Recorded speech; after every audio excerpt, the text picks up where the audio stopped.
സുഹൃത്തുക്കളെ നമസ്കാരം. ഇന്നലെ ഒരു രാത്രി കാട്ടിലാണ് കിടന്നുറങ്ങിയത്. രാവിലത്തെ ഒരു കാഴ്ച കാണിച്ചു തരാം കേട്ടോ.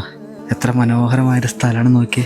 താഴ്വരകളിലൊക്കെ ധാരാളം പൂക്കളുണ്ട്, പിന്നെ പൈൻ മരങ്ങളും റോഡോഡെൻഡ്രോണിൻ്റെ മരങ്ങളൊക്കെയാണ് കാണുന്നത്. പക്ഷികളുടെ ശബ്ദമൊക്കെ എന്താല്ല ഭംഗി.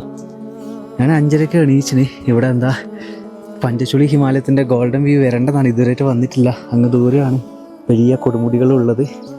ഒരുപാട് സന്തോഷം കിട്ടി. സ്ഥലം നോക്കി എന്താ ശാന്തത അറിയാം. കിളികളുടെ ശബ്ദമൊക്കെ കേൾക്കുമ്പോൾ ഹൃദയത്തിനാണ് കേട്ടോ ഒരുപാട് സന്തോഷം തോന്നുന്നത്. ഈ റൂട്ട് കണ്ടോ, അത്രയും സന്തോഷമുള്ളൊരു സ്ഥലമാണ് കേട്ടോ. മരങ്ങളൊക്കെ നോക്കി എത്ര ശാഖകളാണ് നോക്കി. ഈ മരത്തിനൊക്കെ ധാരാളം കഥകൾ പറയുന്ന ഒരു സ്ഥലത്താണ് കേട്ടോ ഇന്നലെ ക്യാമ്പ് ചെയ്തിരിക്കുന്നത്. ഓഹോ, സൂര്യപ്രകാശം ദൂരെ നിന്നും മരങ്ങൾക്കിടയിലൂടെ എൻ്റെ മുഖത്തേക്ക് അടിക്കുമ്പോൾ അതിനുമുണ്ട് കേട്ടോ ഓരോരോ കഥകൾ പറയാൻ വേണ്ടി.